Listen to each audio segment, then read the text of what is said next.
How to change NSFW settings. So let's get started.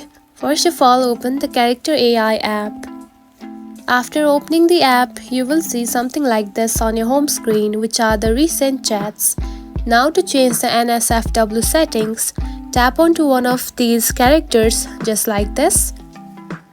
Now, one thing to remember, there is no any built-in feature to change the NSFW settings on the Character AI app.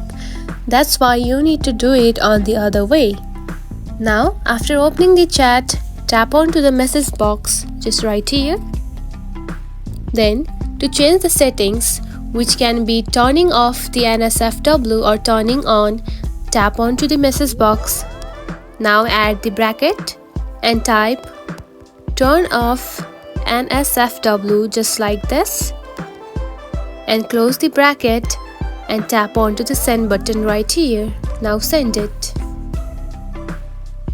Now you can see the character has been commanded and it has said NSFW is now off, and you can simply turn on the NSFW by doing the same process again. And that's it. This is how you can change NSFW settings in the Character AI app. If you found this video helpful, don't forget to like and subscribe for more tips. Thanks for watching.